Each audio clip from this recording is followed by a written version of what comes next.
Welcome to the AI&I Show. I'm Chris Parker, guiding conversations at the edge of humanity and artificial intelligence. With AI, we are exploring how humanity shapes technology and how the machines are shaping humanity. Welcome to AI&I. This is a new podcast series, and I am having a conversation with Doc Searls. And I have to give him a lot of credit for this because when I met him in Amsterdam in 2012, in that conversation and also reading his books, probably before that and after that, but some of these concepts of personal agency have just stuck with me. And as I've been walking through this early age of AI, some of these things have been bouncing around, and I finally formed it all. And Doc Searls is one of the authors of the Cluetrain Manifesto. And that was fascinating, basically about just saying, hey, businesses, stop screaming at us, treat us like humans. Marketing is an anti-conversation is one of the quotes that I took out of there. And in this age of conversational AI, I was like, okay, I've got to talk to Doc. And in the attention economy, which came out around 2012, and it was talking a lot about the Project VRM, Project Vendor Relationship Management. And this is the thing that just got stuck in my noodle. And Doc, you created that movement at I think it's the Berkman Klein Center of Internet Society. Yeah. And vendor relationship management, it's kind of one of those things that you can't unsee, because businesses have customer relationship management to manage their perspective of me.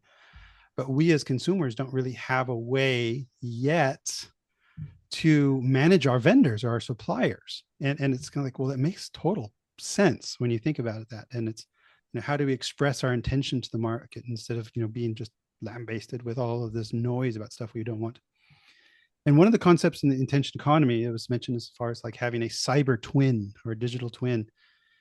And I just have to bring that together with this AI and people talking about personalized AI. So I'm curious, Doc, thank you so much for inspiring me earlier in my career and having the chance to meet up with you and your wife Joyce in Amsterdam and marking this concept of vendor relationship management from a perspective of a consumer, because I've carried that with me, and it really kicked off the need for me to have this conversation in AI&I. So maybe Doc, can you connect some of those dots? Like, how did Project VRM evolve into an opinion on personalized AI? And is now the time that we can actually get this VRM concept really to have our cyber twin out there on my behalf? Like, are we here yet? That's what I would really like to unpack. Wow. Well, so let me just start with the Cluetrain Manifesto, because the Cluetrain Manifesto, I think, really got going when there were four of us having just conversations, mostly on the phone, David Weinberger, Chris Locke, Rick Levine, and myself. And we were just sort of complaining to each other on the phone, but about, hey, look, we were given this amazing thing called the internet, which has completely changed everything and had beyond enormous potential. It essentially changed the world right under us. And we thought entirely for the better. And it wasn't being understood that well. And we weren't being understood very well. It was like we took all these industrial age ideas about, I mean, if you listen to the way marketing talks to itself about people, we are targets to be acquired and managed and controlled and locked in as if we were slaves or cattle. And without irony, I mean, they talk about us that way. We're assets to be acquired. Oh, by the way, we go through a funnel, a sales funnel, right? I mean, it's insane, and it's disconnected from us and who we are and what we really are. And so Chris wrote this little GIF, a little .gif, and sent it out. It is said to the others of us, just because Chris is, although he's an incredibly good writer, a really powerful writer, he was really good at graphics, and it just said, "We are not seats or eyeballs or end users or consumers. We are human beings, and our reach exceeds your grasp. Deal with it." And "deal with it" was in red. And that adrenalized us to let's let's let's do like Martin Luther and nail something up on the web. That's why we called it. That's why we had 95 theses. It was on the Martin Luther model. We called it a manifesto because that Marx called his thing a manifesto, and it was mostly a rant. And the first line in it was "Markets and Conversations," and that was one of my one-liners. And that's what took, and it took with the marketers of all people, even though it was an anti-marketing book.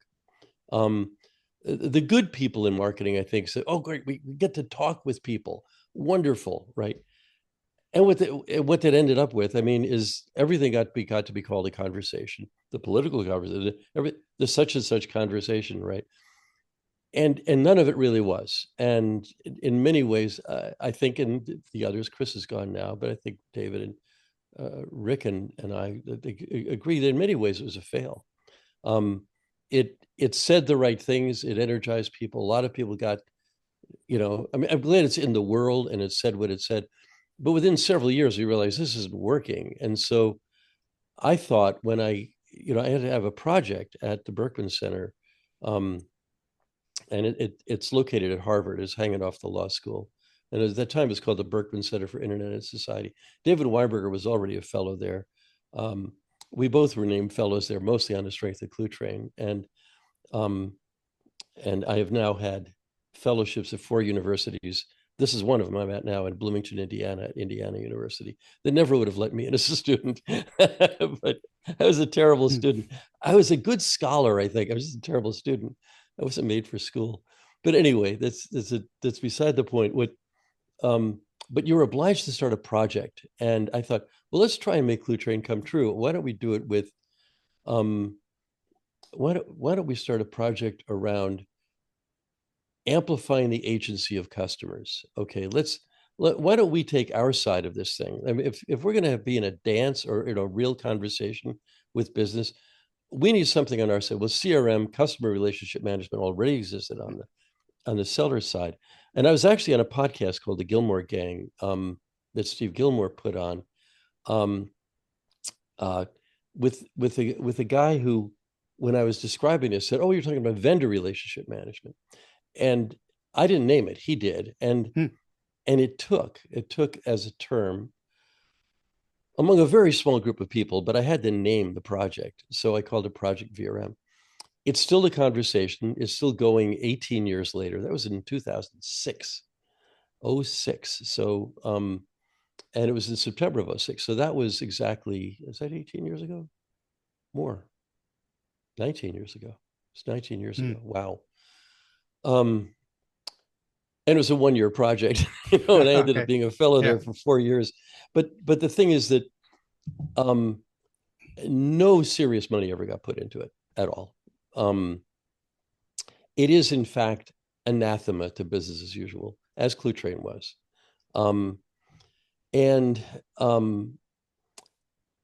But later, but I was very enthused about it. I still am. I wrote The Intention Economy in 12, as you point out. Came out in May of 12. And it was from Harvard Business Review Press. They were very excited about it. I got a nice advance that I've never earned out. It was a worst seller. Cluetrain was a bestseller. Really? Yeah, it was a business bestseller, and it still sells in like 9 languages. But there was a second edition that came out in 09. The Intention Economy did not, but it had several important effects. One was, I only found this out last year, that Tim Berners-Lee, who invented the web, read it, and he started the Solid project based on it. And he's got a chapter in his new book coming up that is basically about the intention economy. So that influenced him. A guy named Robert Thompson, who was the managing editor or the publisher, I forget what it was, of the Wall Street Journal, fell in love with it. And I wrote what was the entire front page of the marketplace section of the Wall Street Journal under a title, "The Customer as a God," which I never would have thought of, and I thought was terribly vain. And the giant graphic looked like a Dianetics or something but it was but the idea was that, hey, the customer needs to be at least an equal partner in all of these things. And the third one that it influenced was Kwai, which is all about open source personal AI. And they made me the chief intention officer.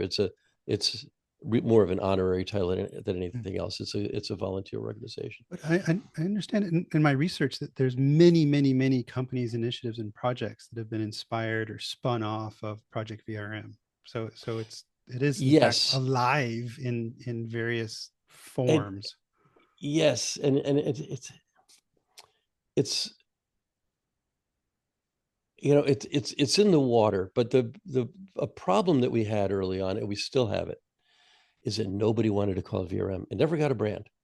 Hmm. And why do they not want to call it VRM? Well, because the other guy might call theirs VRM. And they saw themselves, the companies that started up on this, the early ones, in competition with each other rather than in cooperation Yeah. with each other. And so they didn't make it a category. It never got to be a category. It may still be a category at some point in some way. Right now it ain't. And um, but I think AI has a chance for that, Right. but only if it's personal. I don't know. There's a friend who's very active in Kauai named Steve Vitka, who's very strong on the digital twin. My digital twin is going to be out there in the world. And that may be something that we have. I think that we could call it that, except that I think we need fiduciaries, we need representatives, we need agents that are smart and can help deal with complexity on our behalf. And if you want to call them twins, that's fine. If they have fiduciary responsibilities, like they can sign a contract for us, they can book a hotel or whatever, that's fine. I think we're a very long way from that happening. I think we're a much shorter way from having truly personal AI that is for our lives. And by that I mean, if you look at your life, your digital life, I mean, we are, to me, this is like the biggest thing about life right now. We're digital now. We're not just Hmm. analog. We have these things that we carry around with us, and that's part of our lives. We extend ourselves um, through these devices. And um, Marshall McLuhan said that, he's quoted as saying this. He didn't actually say it, but it's what he meant. We shape our tools, then our tools shape Yeah. us. Okay, so we are not only natural beings, which we have been forever, but we're also digital beings now. This is new. It's in its current form, it's maybe 5-10 years old since we got the smartphone. And since connectivity became ubiquitous, we now presume it. But we need our own AI to run our Yeah. lives. And What do you mean by personal AI? Because I don't think you're talking about personalized AI. no, No. at all, not at all, not at all. We have personalized right now. I use ChatGPT every day. I use Claude. I use Gemini. I sometimes use Meta, Copilot less than I used to. Um, all of them, and they are remarkable. ChatGPT especially is. I wouldn't call it scary. It's more like it's just a holy shit. I mean, what you could do with it, and as a researcher, and I use it 99% for research. I don't do any of the help my personal life shit at all. I don't want it to play Why? that role. Dave Weiner, who's one of my heroes and a friend, who invented RSS and outlining uh, and presentation software to some degree and much more, said this about about ChatGPT. He said, "I don't want you to be a friend. I want you to be a computer. Okay, be a computer." And he said it obeyed. It gives him Yeah. computer answers now. Yeah. It's stopped trying to be a friend because it wants to flatter you all the time. That's a great question, and here, can I do this for you? And it always ends with that question: Can I do this next thing for you? I want to just leave it there, right? But ChatGPT 5 is much better about that than 4 was. And I understand that they took a lot of the personal stuff out of 4 when they went to 5 because people are killing themselves. Okay. They got a pal that basically told them, I'll see you on the other side or whatever. It wasn't ChatGPT, there was another one, but but there are cases, and there are cases where it gets too personal, but I don't want to go there. Where I do want to go is, and why we need personal AI, is that our personal lives digitally are, our physical lives are in control. We can do fitness, we can run, we can lift weights, we can watch our diet. I'm fasting today, for example, right? Um, and we have control over that. We know what we're doing with that to a large degree. But our digital lives, what we subscribe to, our health, our finances, our schedules, you and I went through a schedule thing. My wife runs our schedule. She had to go out to California. We missed our last appointment. I'm not that good at that. I could use an AI for that. Okay. But it's not just that. It's like, wait a minute. Like, let's say if we had personal AI when you and I Joyce sat at a table with Martin Lins Fitzgerald and some other people in Amsterdam in 2012. If we had it there, who were we with for that? Where was that in Amsterdam? What was that for? We'd have the answer, because we could do what AI does well. No, wait a minute. I'm looking at unstructured data in these 5 different domains. Here's your contacts. Here's your calendar. Here's your travels. Here's your bookings. Here's where you stayed. This is all relevant, often important stuff, right? We do not have control over that. And the need for having control over it is not a commercial one. The selling world looks at it that way. The marketing world looks at that. You're on a journey all the time. You're on the customer journey. It's worth going into one thing that marketing says to itself. In addition to saying that you live in a funnel, they say you're on a journey. Nobody thinks you're on a journey. Okay. I got to pick up something from the drugstore. That's a journey. But that I'm in this journey to, like, buy a product when I'm there or whatever, it's silly. But a guy named Esteban Kolsky in the marketing world, the CRM world, did a wonderful thing. He took the journey that marketing calls a circle, like a clock, that starts with you're looking for something, and then you're considering it, and then you're buying it, and you're owning it, and then you give it up and you get another one. And that's it. He twisted that into a figure 8. And he said, no, here's the buy cycle, and here's the own cycle. That's when you're owning it. We're in the own cycle 100% of the time, and we're not in the buy cycle 100% of the time. We're in it like 1% of the time. So, Doc, being an amateur marketer sometimes, and being very familiar with funnels and customer journeys and customer experience design and all those concepts, how would you recommend that businesses reframe that so they can still operate and sell stuff, because that's what businesses want to do, but be more authentically genuine about it? I think, is that what you're seeking? An appreciation of humanity? I think if we left it up to them, it would never happen. Yeah. We need tools and services on our side exclusively, that they're working for us. That's it. The closest thing we have right now to that is actually Apple. And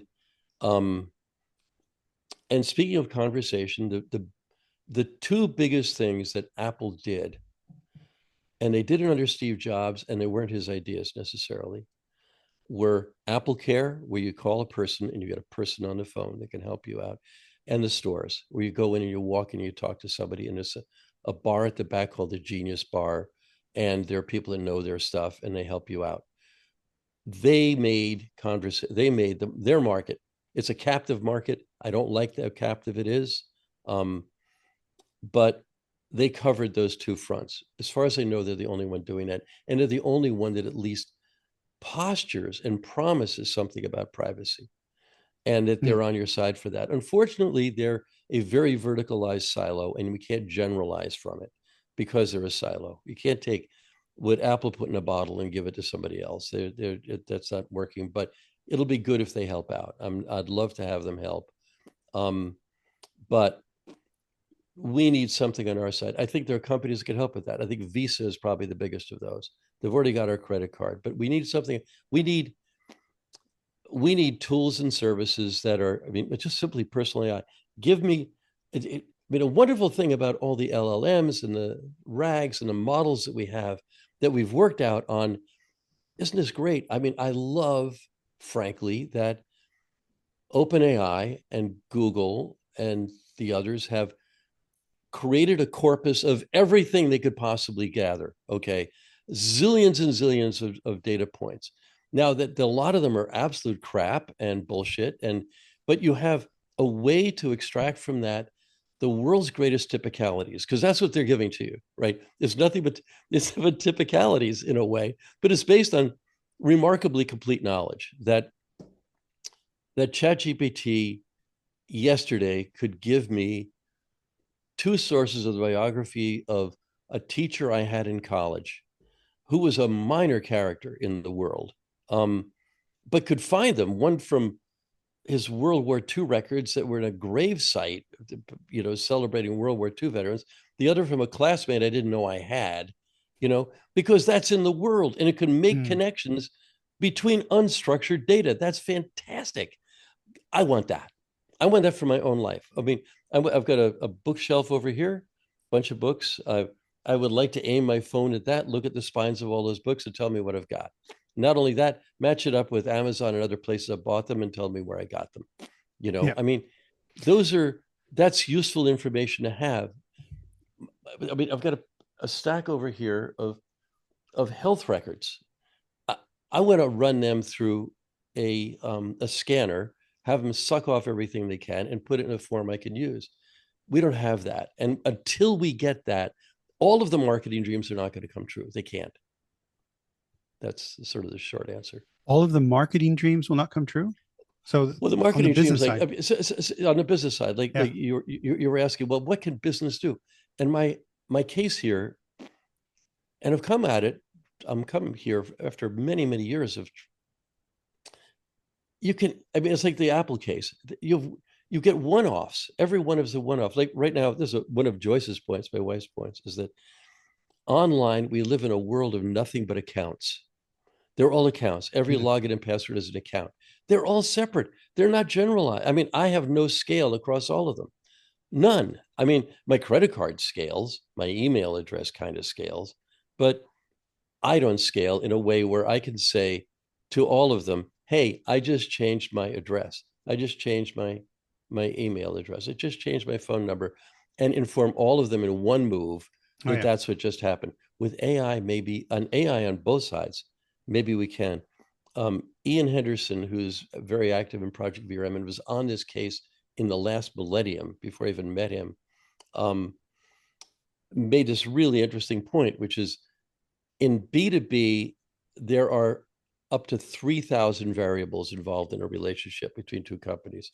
If you have Boeing or Airbus and Rolls-Royce or Pratt and Whitney on engines, there are thousands of data points that have been worked out by AI 15, 20 years ago on how those companies get along around those variables. We should have those. B2C should be just as rich as B2B is. And that was Ian's dream 30 years ago. And we're still not there because we can't get there unless we have scale. One company having scale isn't going to do it. Let me grab it and give you a stacked question, which I know Sure. I shouldn't do in podcast and interview land. No, but go ahead. But first thing is imagine we achieve that. How will that help the individual human, the person, to live with AI?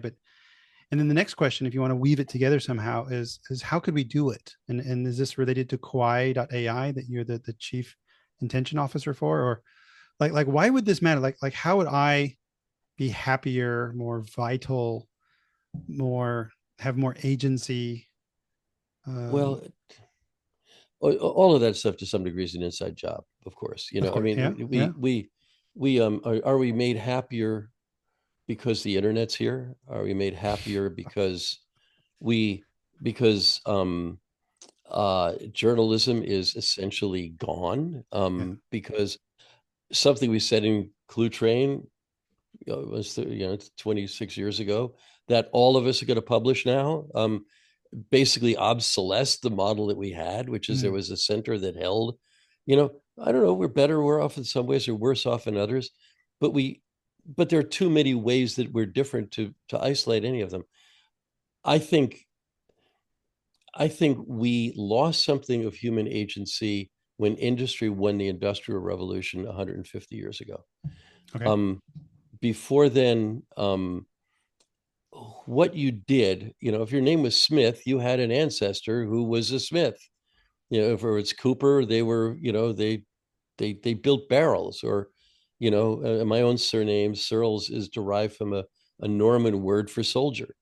We had a role in the world, right? And you were named after what you did. And nobody calls their kid, Joe Middle Manager, or Joe Sheet Metal Worker, right? We industrialized that stuff, and we industrialized commerce. And with the internet, our dream for the internet with Cluetrain was, wait a minute, no, now we can have personal agency. That's what Chris Locke's, we are not seats or eyeballs or end users or consumers was about. We're going to get agency now because, wait a minute, we can all have a server. And in fact, when we started on the internet, my email server was under my desk. My web server, searls.com, was under my desk. I hacked it with minimal knowledge, of what an IP address was and what a domain name was, and other things like that. And I mean, but I could do it, right? Nobody would do that now. It's too complicated. But how do we get that agency? And I think that I think the reason that personal AI can do it for us is that in order to have not just the full control over our lives, which we kind of lost to some degree with the industrial age, but we made far worse in the internet age. We, on the one hand, we can, oh my God, we got this phone. I'm in touch with everybody. I can talk to everybody in the world. You're in Europe somewhere, right? And Yeah. I'm in Indiana, and we're zero distance apart. You mentioned earlier about a bubble. This is Craig Burton, who pretty much invented Novell back in the 80s. It was a good dear friend and is gone now. Described the internet as a giant hollow sphere, like a bubble, in which there's zero distance between everything, that the internet ended distance. Here we are, the two of us right now. There's no distance between us. And even whatever lag time there is with latency, it doesn't matter. It's close enough. And within a hollow sphere, we're all zero distance away from each other. It's like, imagine a giant zero in our midst. This is very new to human experience. And part of my case right now is that we are at the beginning of a digital age. It's a decade old at the most, maybe 3 decades at the very most. That's going to last for millennia to come. And we're just starting out. We're just starting out with this. And so, how do we achieve real personal agency in this? And I'm thinking that having control over our lives, which we're going to need AI for, personal AI, not personalized AI, which is always going to be look for agency on the corporate side. Just can't help it. OpenAI is in this game for it, not for me, right? Now, if they have a personal version, they can give to me. Like, I could get Microsoft Word, and I could get, Intuit. I remember when Intuit came along, and I could do my checkbook on a Macintosh with 2 disks I took in and out all the time. But oh my God, and Macintax came along, then TurboTax. Oh my God, it was amazing. That sense of agency we got back then, we're not getting right now. Is we're getting agency that's borrowed from Microsoft and Google and the rest, and we subscribe to it. It's not ours. Yep. I mean, I don't own PowerPoint or Photoshop, which I depend on because I do photography. I rent it, right? And for that matter, even rent Searls.com, all that stuff is rented. But even if we have a service that we rent, like we rent a car, but at least we have a sense that it's ours. Our agency is there. We need personal AI for this, that we feel is ours in the same way we feel our shoes are ours and our car is ours and our shirt is ours, that it's personal. And it takes this unstructured data and lets us cope with the world. The key to that, and the reason I think this will stand or fall on this one thing, is around privacy. We invented privacy in the natural world with the technology we call clothing and shelter. We cover our privates, we call them that, with clothing. We understand our private spaces on our bodies that are exclusively ours, that we will selectively disclose on an as needed basis to other parties. Um, and this is all tacitly understood. We can't explain it all, but we understand it at the tacit level, right? The tacit is what we know but can't tell. Here's the problem with that. In the digital world, everything needs to be explicit. You can't program unless it's explicit. So how do we make privacy explicit? We can't do it with consent. That's what we have now. You go to a website, please consent to our terms, right? You're screwed right there. There's no record of it. It's not an agreement. We need contract. And that's why 8 years ago, Project VRM, but actually Customer Commons, which is a nonprofit spinoff of Project VRM, that I write about in the Intention Economy. In fact, I invented it in part for the Intention Economy, for that book. The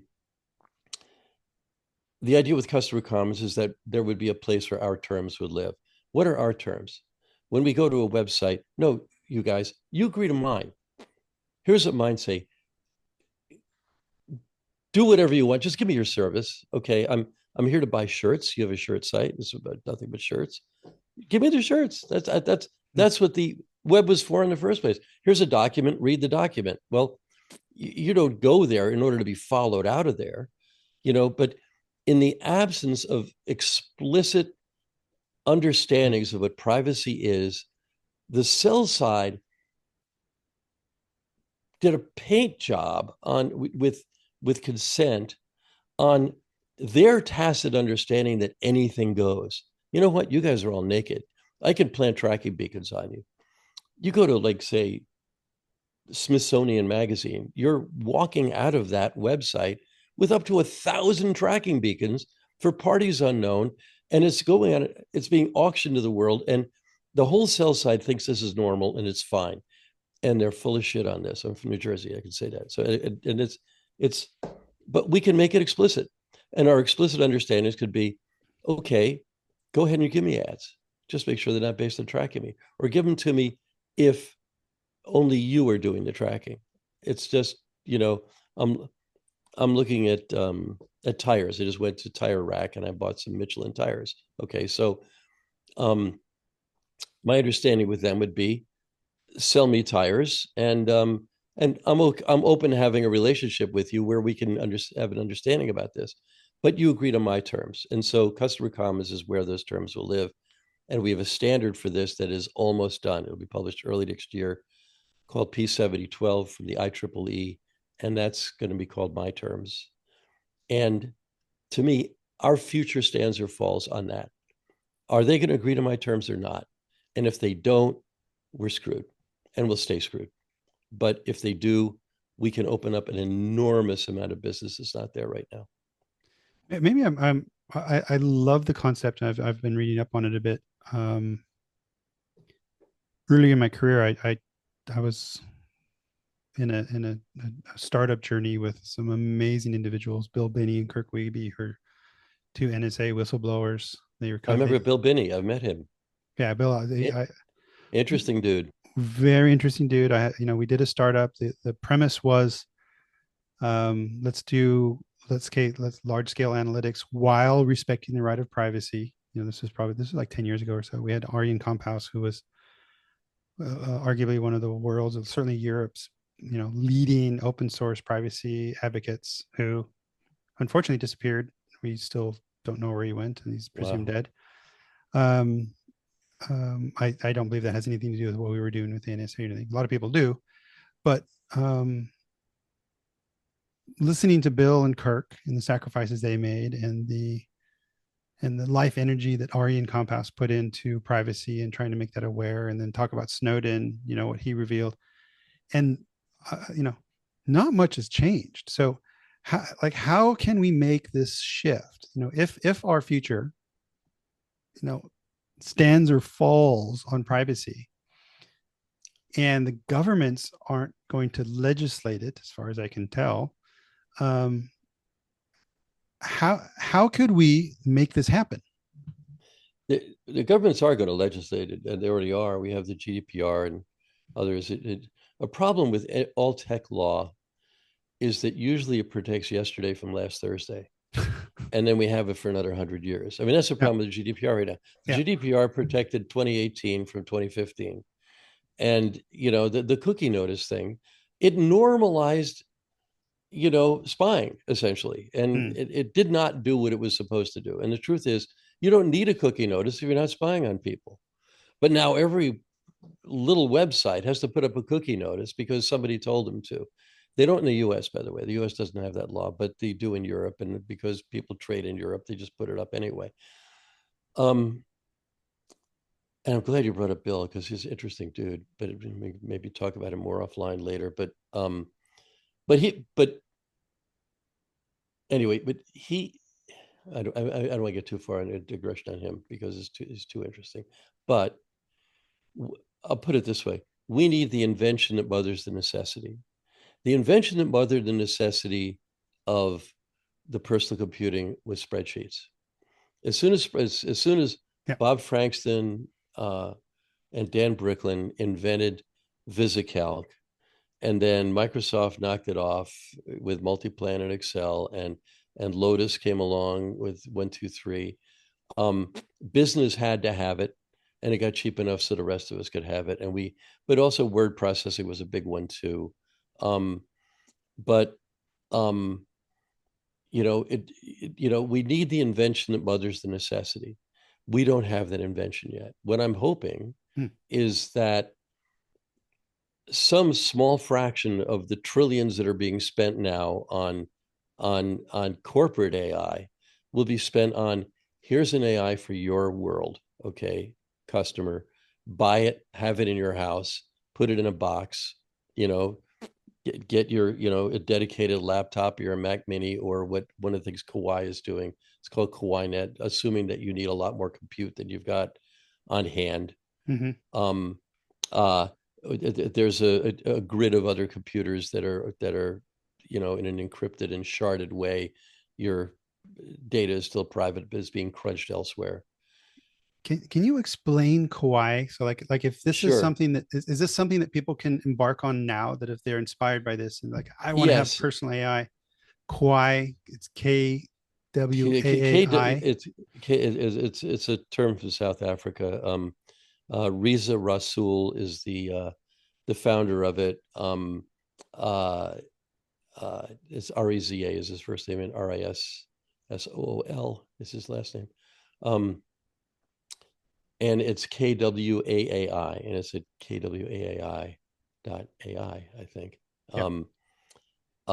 And his idea was open source AI, open source personal AI, not just but the key part is the open source side of it, and um, it is almost entirely unfunded. It's a volunteer thing.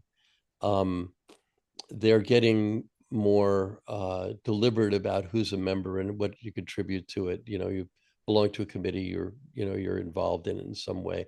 So it expanded to like 1,000 volunteers, but they're kind of winnowing it down now. So it's more in a set of purposeful stuff.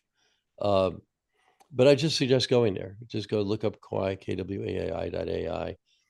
And they have open meetings every Friday, and then a little after party on Friday on Zoom. Uh, and where there's generally a speaker who comes in and talks about something. I've spoken there like a bunch of times at this point. Um, uh, but it's a conversation right now. Mm, It's a conversation. What, and I mean, their main focus, I would say right now, is toward KawaiNet and making this sort of a backbone, a kind of cooperative backbone for personal AI development. Um, we'll see how it goes. I think conceptually, we need the sense that this is ours. It's not like just out on a network. Like I don't want to have to need a network to have this. And I'm not so sure that the personal data that we need to crunch is that big. I think we can take we've got these models that have been built already that are out there, and even a relatively weak one like Llama and I say that only because they're not giving us the latest and greatest and the best. Yeah. But thank you. It's sort of open source, is very compromised kind of open source, but it's there. Um, but the two things there are, I want that AI where I can throw in my financial data and my contacts and my calendars, even if those come in as like tab or comma separated values, whatever it was, and have it be smart enough to know what to do with it, and to and not necessarily just do the Q&A thing, but annotate the calendar with where I was, take my travels and put that on there, or put my calendar on my travels, Yeah. have a table of my travels. That's just a table. I'm looking at the table. Give me outputs that are not just, I answered the question, you gave me an answer. But here's a big part of it. There is so much data that ought to be ours and is not. So for example, Google Maps and Apple Maps have your travels. You have a GPS in your phone. Where were you? Right now there are apps you could do that with. They're hard to use. I've got 2 of them. I'm trying to use them. But they have those. Where was I? How did I get there? We took that shortcut. What was it? There's but we don't have that data, right? There's lots of data being collected about us. Your TV has a Linux computer in it. Okay, that Linux computer is busy looking at all the shows you watch. Do you have access to that? You should know. Did I watch all the way to how far did I go with Game of Thrones? How far did I go with The Sopranos? Did I watch The Sopranos? I think I did. What episodes did I watch? What are they on? Like football right now? Is it on Fox or NBC or CBS or ABC or Peacock or whatever it's called this week, on HBO? Who knows? They want you to not know that. And this is a big one. Subscriptions are totally out of control. And thank you, Substack, for giving me half a blog post and I have to pay for the rest. Okay, I hate that shit. I mean, but I would like to pay them, but not maybe on a per use basis. But I want to have the subscription method, not them. Anyway, so if we try to anyway, just clawing that data back out of those places is a job. Well, early, I know it's probably 2-3 years ago. I did do some tests with, I think it was called Free GPT. You can install it on your machine. Indeed, you can import Llama and some other open source type models and run it. It's super processor intensive. It's nowhere to the quality that you could get just with GPT-5 or Claude right now. But there is some glimmer there that these things are possible, and if Quinet is going to give an infrastructure for that that's truly yours. And then indeed there's the data wrangling of getting your data in, and you mentioned CSV files and stuff, which nobody wants to do. So do you believe it will evolve that way? Because I would love that to have a it's a market hole. I mean, to me it's like, who's going to fill this hole? I mean, somebody is, and it's going to make $1 zillion when they do it. I mean, I would gladly pay for something there. I gladly paid for Excel and for, I still do for a collection of Adobe products, only half of which I use. I mean, obviously people are willing to pay, for a service or for a product that it probably will be a service of some kind. Well, but people, somebody who's young, okay, like I'm an old guy now. I'm not going to do this. If I was, I'd do it.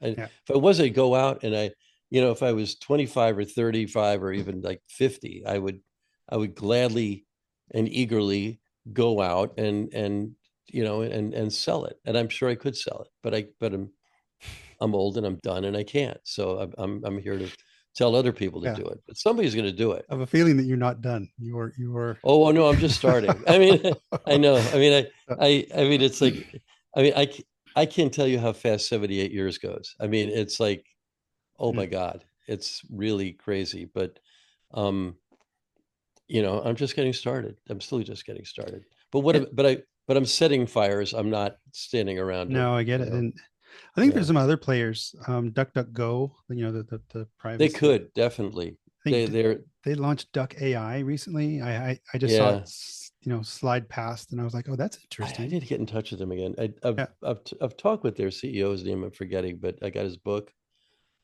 anyway. But Maybe we'll bring I'll him have up. my AI I've met him as remember it well. for me.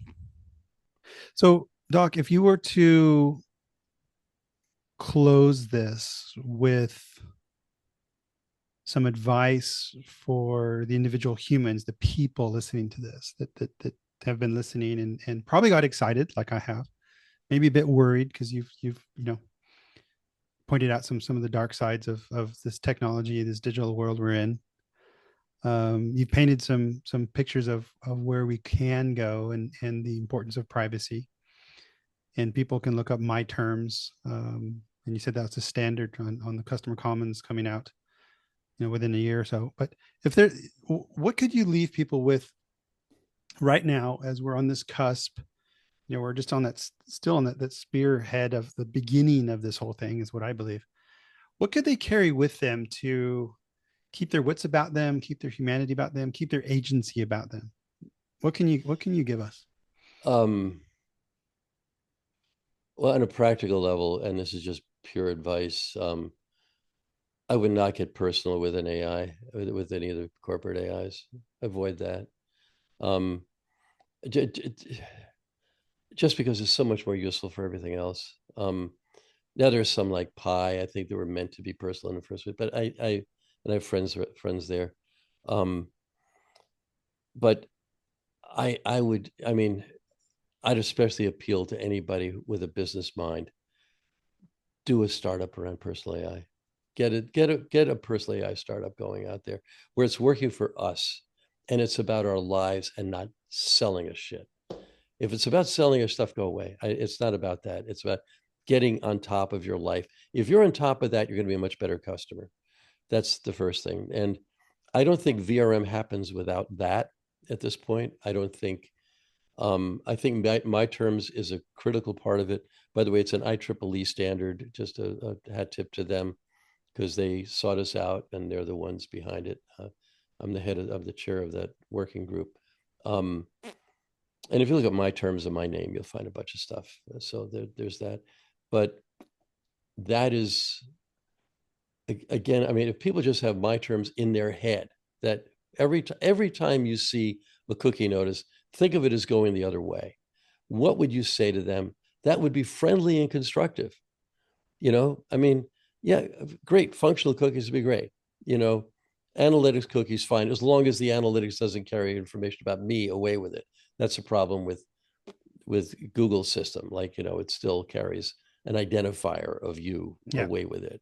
Um, but but just think about what is it every time they say our terms have changed. I can tell you what they're changing about right now. They want arbitration. They don't want class action. So and you know what? Fine. Arbitration is fine. We're going to get along. We don't need litigation on this. Mm. If you're a lawyer, just start thinking about, hey, you're a lawyer for the customer, not for the seller. What would you have? What would you put in here? What would this be about?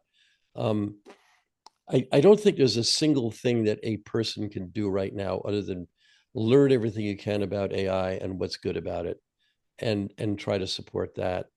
But think about how your personal agency in the digital world is going to be based on explicit and not tacit understandings. And those explicit understandings need to be programmable and they need to start with my terms. I think it's as simple as that. Without contract, we don't have, and they're contracts, by the way, we don't have privacy. Not going to have it. And if we don't have privacy, we don't have agency. We're going to be dependent variables and not independent variables. To summarize, Doc, thank you so much. There is educate yourself. So learn up on this. Don't use it blindly. If I can paraphrase, there's another couple episodes of this series with different futurists and philosophers and academics. And episode 6 of this mini series, I'm going to actually talk to AI about this as well. I'm still trying to figure out how I'm going to play with that, but it's going to be fun and interesting, I'm sure. So keep going as a way of educating from various different views and cultures. I've got South Africans, Swiss, Cambodian academic, fascinating individual. Don't get personal with AI. I love that. You keep reading about people who are in relationships or relying on AI for therapy and things like that. Yeah, I don't want to be too doctrinal about that. I mean, but of course, I've been through every crisis I need in my life so far, right? So I've learned a lot. I kind of don't need the shrinking, but and I'm sure that they can help with shrinking. They certainly can help with health. They've helped me a lot with health. I mean, just simple things. What can you tell me about congenital dyserythropoietic anemia type 2, that I don't know so far, right? Yeah, no, it's brilliant. And it'll give me some stuff I didn't know, and that's really helpful because you've got a weird, it's like there's this library of I would call it all the world's knowledge, all this data about the world. It's like this giant library, but you can't go into the stacks. You have to ask the librarian at the front, and the librarian will give you good answers based on what's back in the library. That's what it's giving you right now.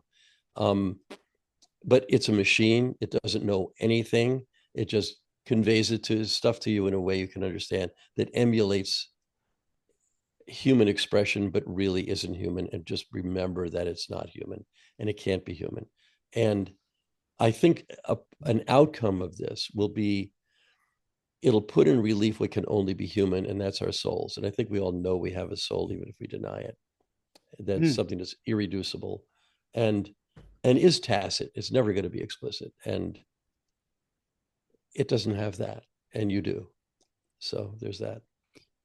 And I'm going to be really cheeky here. And your third recommendation was, if you're business minded, to step into the personal AI space and make it's something empty. It's empty.